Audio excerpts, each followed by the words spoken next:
예, 세 번째 시간 환율과 금리를 포함한 가격 변수와 그다음에 정부의 정책에 대해서 알아보는 시간을 갖도록 하겠습니다. 다시 한번 오늘 출연해 주신 분들을 소개시켜 드리도록 하겠습니다. SK증권의 최석원 센터장님과 삼성증권의 오현석 센터장님 나오셨습니다. 예.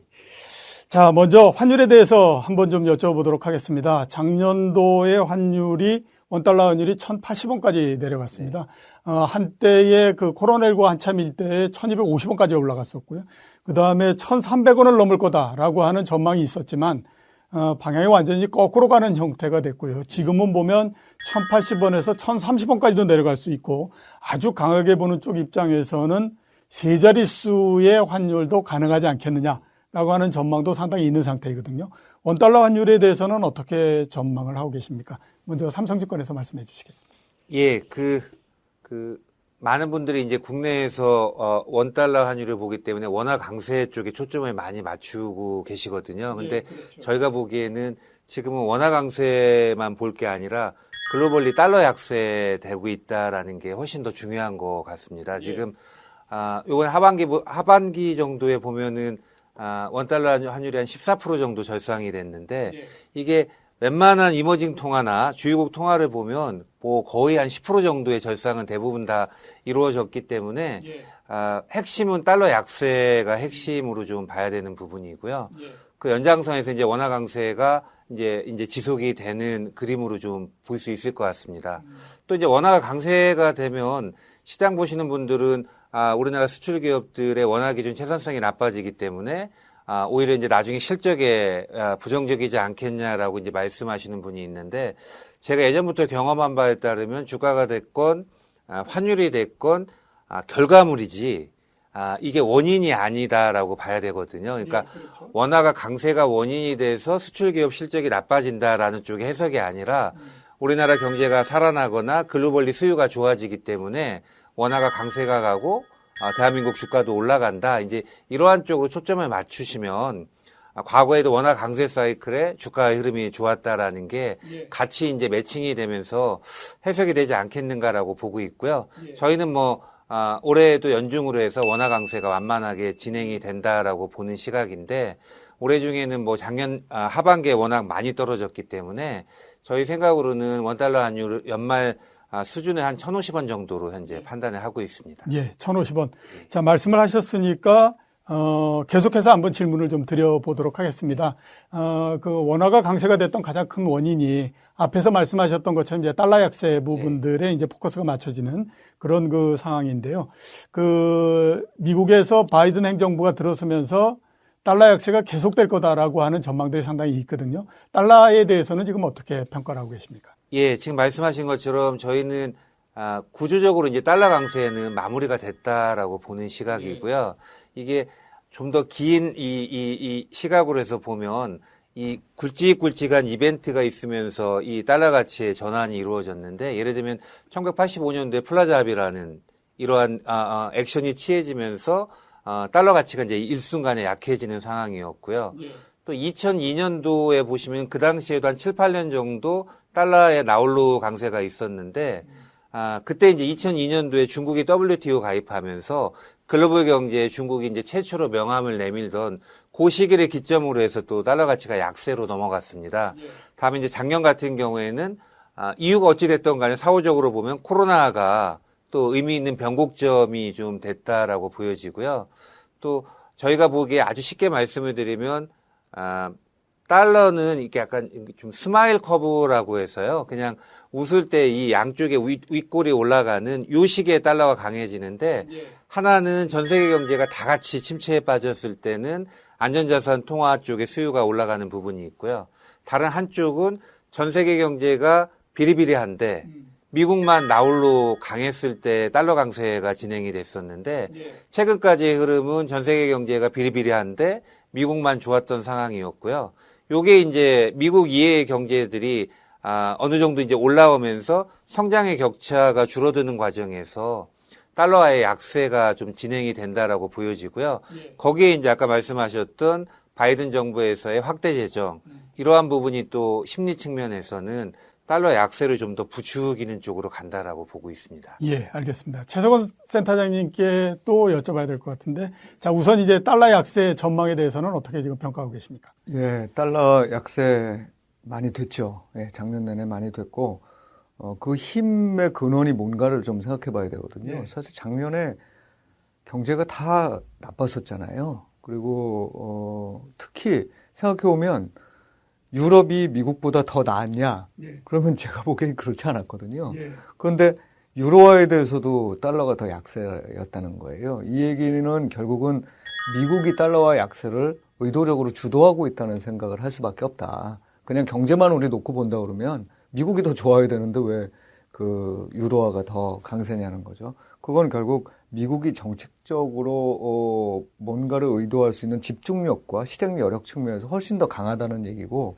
다른 지역 대표적으로 뭐 유로가 될 거고, 뭐 미국을 압도할 만큼의 어떤 그 정도의 집중력을 보이기는 어렵다는 게 이제 제 생각입니다. 그러면 결국은 미국이 의도적으로 달러를 좀 약세로 더 만들고 싶어 하는 상황이냐 아니냐가 중요할 텐데, 아직은 그런 상황에 놓여 있는 걸로 보여져요. 그러니까 지금은 백신도 뭐 접종 시작하고 했지만 사실은 집단 면역이 진짜 잘 될 건지 아닌지에 대해서도 사실 서로 간에 좀 의심도 아직 남아 있고, 저희는 물론 이제 될 거라고 봅니다만, 이제 그런 측면에서 또 이제 미국도 K자 회복이잖아요. 그러다 보니까 정책적 집중력은 적어도 상반기까지는 유지될 거라고 보면 결국 큰 흐름의 달러 약세는 조금 더 이어진다라고 보고, 거기에 우리 이머징 마켓 중에서도 우리가 조금 더 강세됐거든요. 그거는 우리가 다른 지역에 비해 가지고 주가가 좀 오른 것과도 뭐 마찬가지 개념이라고 보여집니다. 그러니까 조금 더 나았던 환경이에요. 그리고 거기에는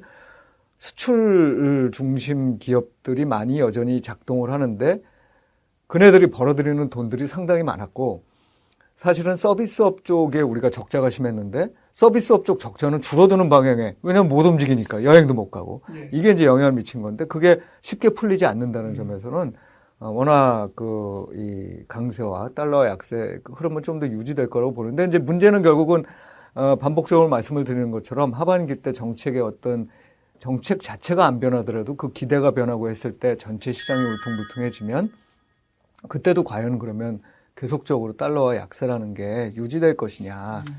그거는 제가 보기엔 조금 아닐 수 있다. 그래서 저희는 이게 1,000원대 초반까지 내려간다. 이 1,000원을 깬다는 전망은 굉장히 어려운 전망입니다. 왜냐하면 역사적으로 봤을 때 몇 번 안 깼거든요. 그렇죠. 예. 근데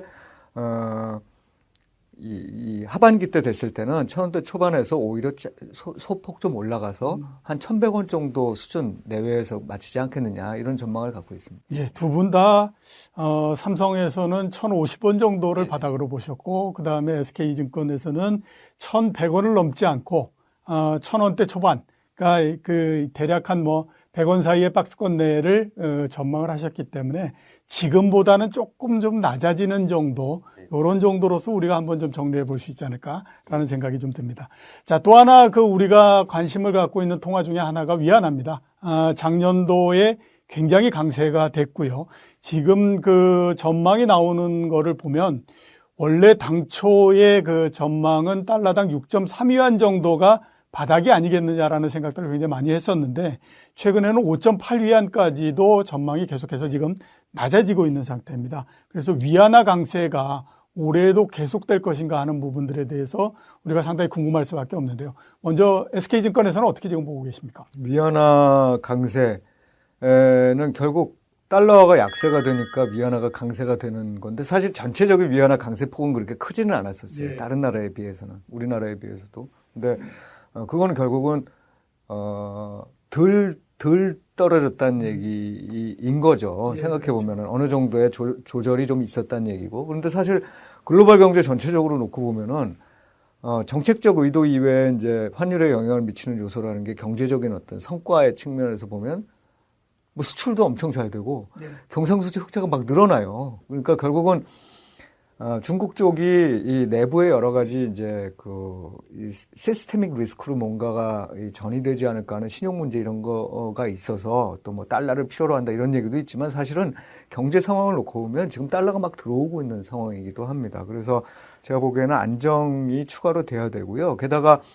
우리 또 얘기했던 쌍순환 전략의 핵심이 내수 부양이고 또 고부가가치 그 산업의 고용을 늘린다는 건데 중국이 고부가가치 산업의 고용을 늘리기 위해서 정말 외국 기업들의 FDI나 이런 걸 전혀 받지 않아도 되느냐? 그건 아니라고 봅니다. 그러니까 어느 정도는 달러와 위안화 강세를 좀 유지시켜줘야 될 필요가 있고 또 내수 부양, 또 금융시장 개방까지 이어진다면 금융시장 개방하는데 누가 약해지는 통화 국가에 들어오겠어요. 그러니까 이제 조절은 하겠지만 압력은 계속 오히려 제가 보기에는 위안화 약세 압력은 중국이 조절을 하나 그럼에도 불구하고 꾸준하게 이렇게 이어지는 상황이 아닐까 싶어요. 예, 알겠습니다. 삼성 쪽에서는 어떻게 지금 보고 계십니까?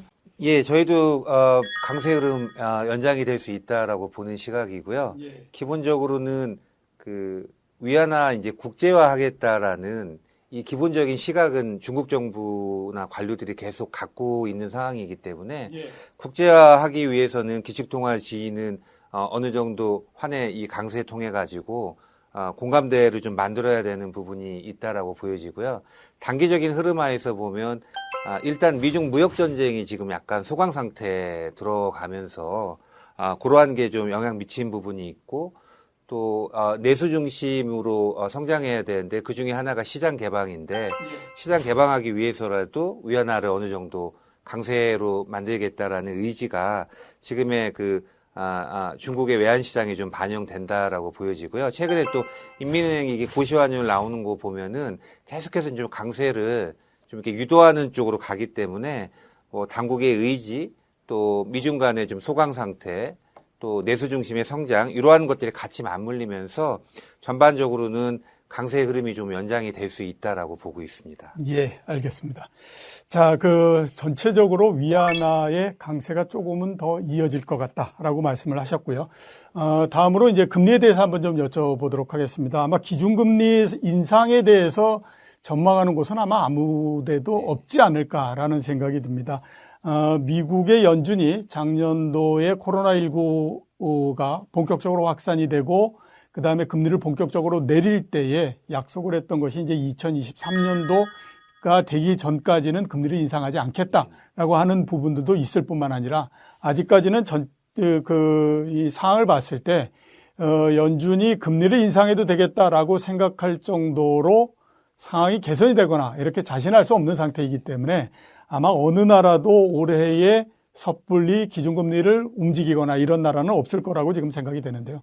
문제는 뭐냐면 기준금리보다도 시장금리 부분입니다. 지금 미국의 10년물 금리가 가장 이제 어떻게 보게 되면 시장금리로 세계에서 가장 대표적인 금리다 이렇게 볼 수가 있는데 0.99까지 올라왔습니다. 그러니까 1%를 눈앞에 보는 상황이 됐고요.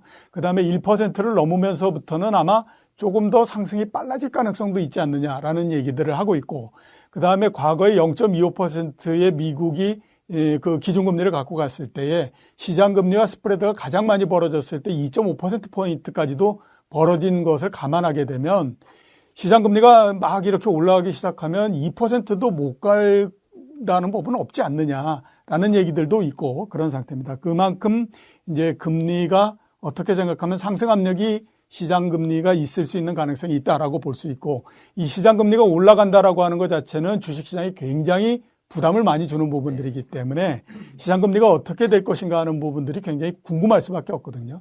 자, 그래서 대표 금리를 가지고 한번 여쭤보도록 하겠습니다. 우선 미국의 10년물 금리는 어떻게 될 거라고 지금 전망을 하고 계십니까? 예, 장기물 중심으로 해서 완만하게 상승은 분명히 나올 걸로 이제 보는 시각이고요. 예. 이제 레인지를 어느 정도 봐야 되는지인데 저희 생각으로는 10년물 기준에서는 0.9에서 한 1.5% 정도까지 이제 보는 시각입니다. 근데 말씀하신 것처럼 1.5 이상에서 2까지 곧바로 올라갈 수 있는 건지 예. 또 그러한 식으로 올라갔을 때 중앙은행에서 일드 커브로 좀 어느 정도 이 통제하는 쪽으로 방향이 또 나올 수 있는 건지 이러한 것들 다 같이 고민을 좀 해봐야 될 것 같고요. 다음에 또 이제 기대 인플레를 어느 정도 이 금리에서 반영하는지도 좀 민감하게 봐야 되는데 제 생각에는 오히려 상반기 중에는 좀 빨리 반영이 되지 않겠는가라고 보여지고요.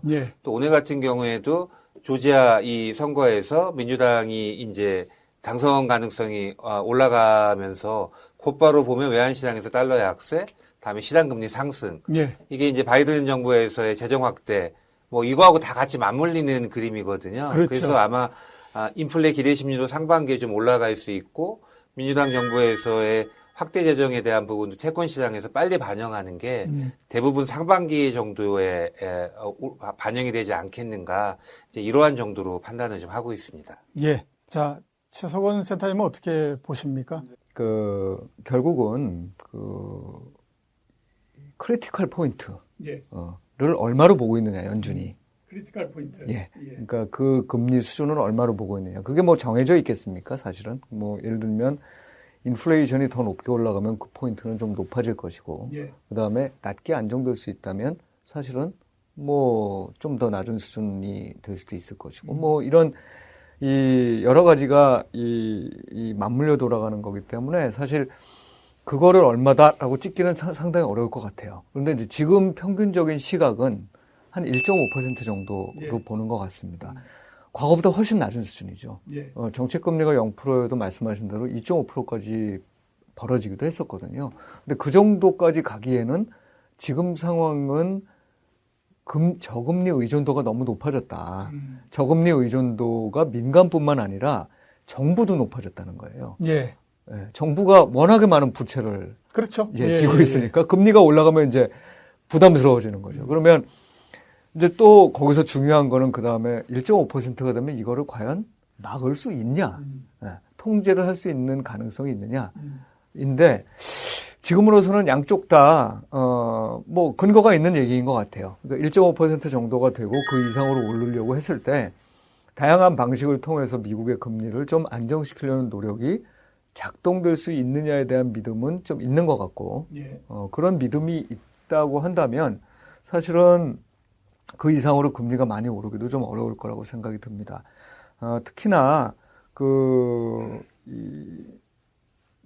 미국이라는 나라는 최근에도 그거에서 가장 중요한 부분은 결국 뭐냐면 그 통화 자체의 어떤 신뢰가 떨어지느냐 아니냐의 문제가 달려 있는 거거든요. 근데 금 가격이라든지 최근에 뭐 일부 그 비트코인 가격이 오르고는 있습니다만 달러화의 기축 통화로서의 위상이 떨어지고 있는 근거는 아직은 제가 보기엔 굉장히 불충분해 보여요. 예. 그렇기 때문에 미국이 통화 정책적인 어떤 방식을 써서 시장 금리를 좀 통제할 수 있는 어떤 여력이나 그런 것들은 충분히 있다 이렇게 보여집니다. 올라가긴 올라가나 한 1.5% 정도를 상단으로 보는 게 맞겠다 이렇게 예. 봅니다.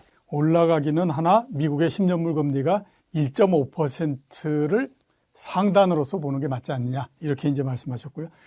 미국 금리는 그렇고 그다음에 국내의 시장 금리는 방향성이 어느 정도 그리고 어느 정도의 그 올라가는 그런 형태가 될 거라고 판단하고 계십니까? 네, 우리나라의 지금 뭐 기준 금리들이 우리나라는 기준 그러니까 우리 주로 보는 벤치마크 금리라는 게 3년물 예, 국채도 그렇죠. 있고 뭐 10년도 있고 그런데 뭐 3년물 국채 같은 경우에는 1%다 돼가는 거죠. 그 역시도 제가 보기에는 상승을 할 텐데 미국 10년물보다는 좀 덜 올라갈 거예요. 왜냐하면 정책 금리의 영향을 훨씬 더 받습니다. 예. 이게 단기 금리일수록.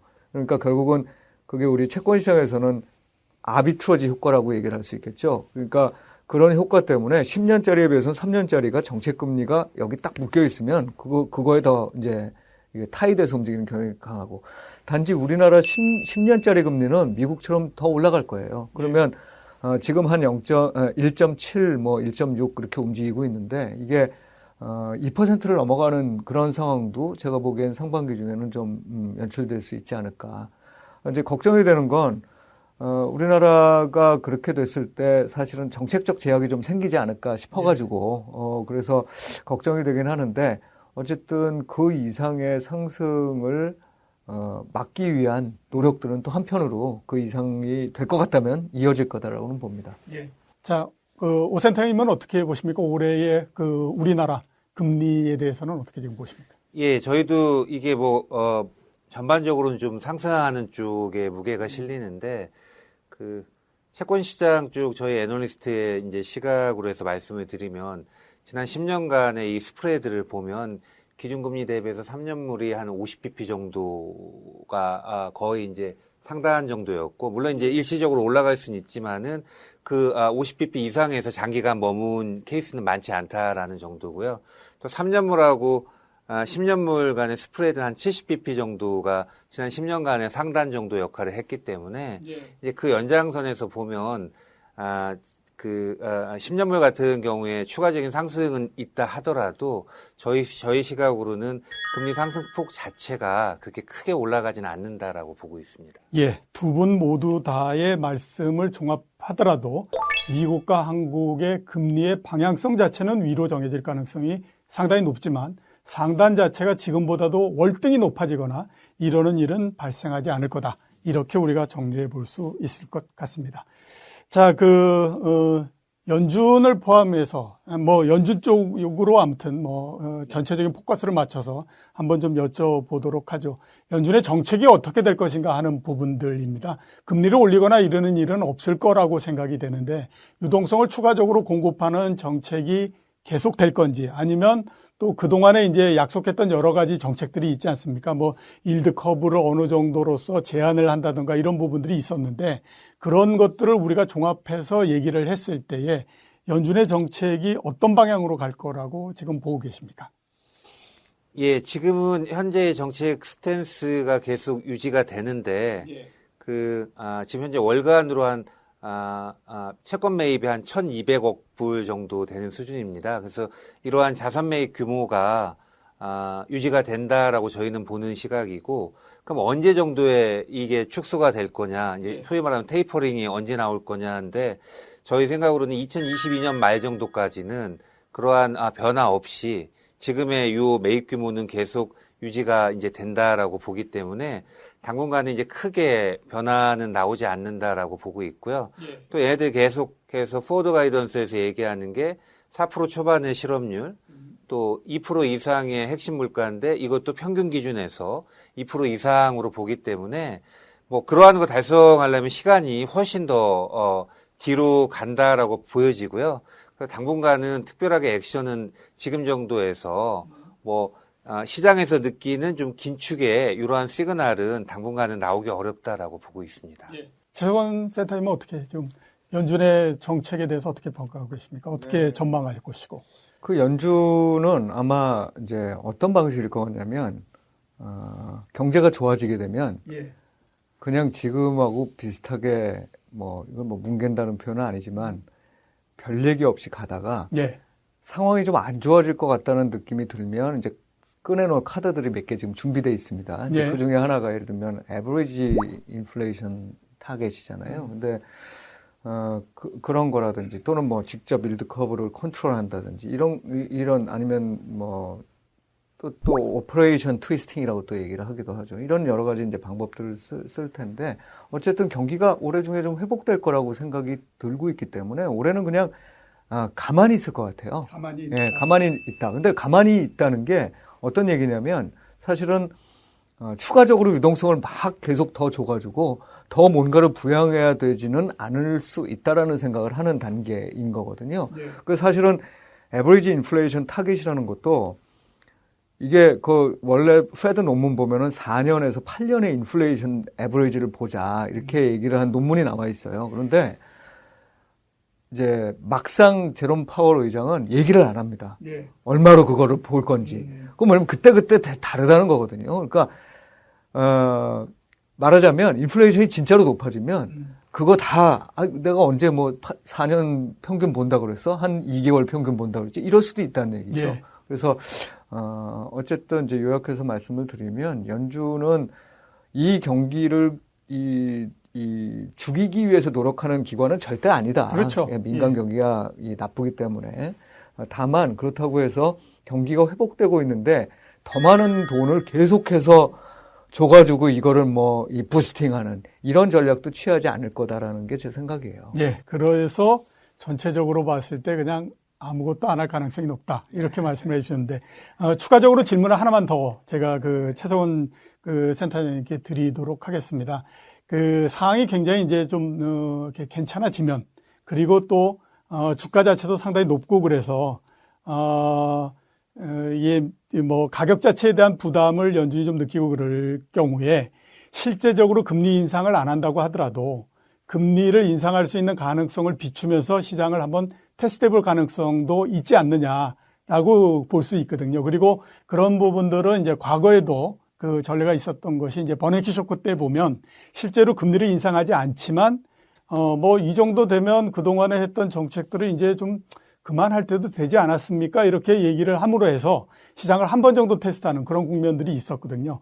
올해에 그런 혹시 이벤트가 발생하거나 그럴 가능성에 대해서는 어떻게 보고 계십니까? 제가 보기에는 아마 금리를 인상한다는 언젠가는 뭐 아니면 조기에 인상한다는 이런 식의 얘기를 하기는 어려울 거예요. 예. 그런데 제가 보기에 제일 합당하고 좋은 방법은 연준이 최근에 이제 몇 년 전부터 하고 있는 게 점도표잖아요. 예, 그렇죠. 그 점도표상을 보면서 우리가 해석을 한다는 거죠. 그래서 2023년까지는 금리를 올린다고 보는 사람이 하나도 없구나. 근데 그 사람들이 뭐 지금 상황에서 봤을 때 그럴 것 같다는 거지. 나중에 가서 실제로 좋아졌을 때도 나는 그럼에도 불구하고 계속 그걸 유지할 거야라는 건 전혀 아니라는 거예요. 그래서 아마도 만약에 그런 생각이 들 때가 되면 점도표상의 위치들이 2023년에까지 금리가 0%라고 대부분 다 주장하고 있던 게 한 3분의 1 정도가 앞으로 당겨지는 이제 이런 식의 형태가 나타날 수 있는 가능성은 전 올해 중에도 있다고 봐요. 근데 그게 그렇다고 해서 올해 중에 뭐 금리를 인상할 거다 이런 차원의 얘기는 아닌 거고 일종의 시그널링인 거죠. 예. 노련한 이 정부, 그다음에 노련한 중앙은행일수록 시장에 지속적으로 시그널을 주면서 나중에 한꺼번에 일이 벌어지지 않도록 계속 대비를 해주는 것이 맞는데 아마 그럴 수 있는 신호가 잘하면 올해 한 번 정도는 있지 않을까라는 생각도 좀 듭니다. 예, 마지막 질문을 드려야 될 것 같습니다. 자, 우리가 앞에서 환율도 봤고요, 금리도 봤고요, 그다음에 정책도 봤고 이렇게 했는데 이런 것들을 우리가 종합했을 때에 올해의 글로벌하게 자금 흐름은 어느 쪽으로 움직일 가능성이 높으냐 하는 부분들입니다. 작년 같은 경우에 보면 상품 대 상품으로 보면 주식시장으로 많이 움직였었고요. 그다음에 이제 그 시장 대 시장으로 봤을 때는 그래도 선진국 시장이 훨씬 더 자금의 유입이 훨씬 막 크게 이루어졌다 이렇게 이제 보이거든요. 올해는 전체적으로 어떤 형태로서 글로벌하게 자금이 움직일 걸로 그렇게 보시는지 우선 삼성증권에서는 어떻게 지금 보고 계십니까? 예, 기본적으로 위험 선호 심리가 올해에도 계속 유지가 된다라고 볼 수 있기 때문에 조금 더 리스크 이제 취하는 쪽으로 간다라고 보고 있습니다. 그래서 채권보다는 주식으로 계속 가는 이 흐름은 작년에 이어서 올해에도 계속 유지가 된다라고 보고 있고요. 다음에 이제 중요한 건 시장 간의 이 어떠한 시장을 선택하느냐 이 부분인데, 선진 시장에서 저희는 신흥 시장 쪽으로 이제 넘어간다라고 이제 보는 시각이고요. 특히 이제 그 광범위한 달러 약세 환경 하에서 미국 이해 쪽에서 더 많이 기회가 올라오고 또 성장률의 격차도 이제 많이 좁혀진다라는 측면 하에서 본다면은 수익률 추구하는 과정에서 자연스럽게 이제 신흥 시장 쪽으로 자금의 유입이 좀 더 강화되지 않겠는가. 이제 이러한 쪽이 올해 중에 나올 수 있는 주요한 특징이 된다라고 보고 있습니다. 예, 신흥시장 쪽으로 자금 유입이 되지 않겠느냐라고 판단해 주셨고요. 예, SK증권에서는 어떻게 지금 보고 계십니까? 네, 지금 사실 자금 흐름을 결정짓는 여러 요소가 있는데 그 요소 중에서 중요한 게 경기 회복인 거고요. 그 다음에 유동성이 워낙 많고 저금리다 이런 부분인데 경기가 회복된다는 측면도 그렇고 저금리가 유지된다는 어찌 보면 지금 참 묘한 국면에 있는 거죠. 말하자면 금리는 굉장히 낮고 경기는 회복될 것 같고 그러니까 자연스럽게 위험자산으로 선호가 되는 거고요. 위험자산이라고 얘기하면 지역별로는 말씀하신 대로 이머징 마켓, 그 다음에 이제 한 국내에서 본다 그러면 에셋 클래스로는 주식이라든지 뭐 부동산이라든지 이런 쪽으로 간다고 봐야 되겠죠. 다만 이제 저희가 조금 고민하는 거는 이머징 마켓이 전체적으로 다 좋을 거냐. 근데 올해 회복이 되더라도 제가 보기에 굉장히 중요하게 다뤄야 될 부분이 백신 디바이드라고 봐요. 그래서 어떤 나라는 이게 정상적으로 회복되는데 어떤 나라는 그렇지 못하다. 그리고 좀 일관된 측면에서, 그러니까 경기 회복과 관련된 측면에서 좀 일관된 우리가 선택을 한다면, 두 개겠죠. 이머징 마켓 중에서 제조업 공장, 으로서의 역할을 할 수 있는 나라라든지 예. 아니면은 원자재를 파는 나라라든지 이런 쪽으로 좀 움직일 가능성이 높다고 봐야 되겠죠. 예. 근데 이제 문제는 또 한 가지 이게 연간 내내 이런 현상이 벌어질 거냐. 근데 우리 오늘 내내 말씀을 들었습니다만 내년 중반이 뭔가 좀 고비가 될 수도 있는 상황이기 때문에 그때가 되면은 사실은 자금 흐름의 물꼬가 이렇게 바뀔 수 있다는 생각들을 항상 염두에 둬야 된다. 이게 이제 올해 전체를 보는 우리 자금 흐름의 시각입니다. 예, 알겠습니다. 자, 세 번째 시간 환율 금리를 포함한 가격 변수와 정책에 대해서 알아봤는데요. 종합적으로 한번 말씀을 드리게 되면 원달러 환율은 현재가 1,080원 정도인데 대충 이거보다는 조금 낮은 수준까지도 내려갈 가능성이 높다라고 판단해 주셨고 역시 이제 위안화가 원화와 마찬가지로 강세가 될 가능성을 제시를 해 주셨습니다. 금리는 국내 모두 다가 방향성 자체는 위로 정해지는 형태이지만 지금보다도 상당히 급격히 높아지거나 이러는 부분들은 없을 걸로 그렇게 판단이 되고 있습니다. 그리고 우리나라의 중앙은행을 비롯해서 선진국의 전체적인 금융정책 자체는 작년과 같이 강한 정책은 나올 가능성이 거의 없고요. 아마 금융정책은 전체적으로 소강 상태가 되지 않겠느냐라는 말씀을 해 주셨습니다. 그리고 글로벌 자금 흐름은 이머징 마켓 쪽으로 흐를 가능성이 높다. 이렇게 전망을 해 주셨습니다. 자, 세 개 부분으로 나눠서 진행을 해 봤는데요. 오늘 좋은 말씀 주신 두 분께 감사드립니다. 삼성증권의 오현석 센터장님 그리고 SK증권의 최석원 센터장님 오늘 이렇게 나와주셔서 대단히 감사합니다. 네, 감사합니다. 예, 우리나라 종합주가지수가 처음으로 2000포인트를 돌파했던 것이 2007년 7월입니다. 그리고 올해가 됐기 때문에 3000포인트에 안착이 될 경우에 13년 6개월 만에 앞자리수가 바뀌는 형태가 됩니다. 그리고 올해는 아마 앞자리수가 바뀌는 것이 정착되는 한 해가 될 가능성이 높지 않느냐라는 기대를 가지고 있는데요. 저의 바람이 이루어지는 한 해가 되기를 바라겠습니다. 그동안 시청해 주셔서 감사합니다.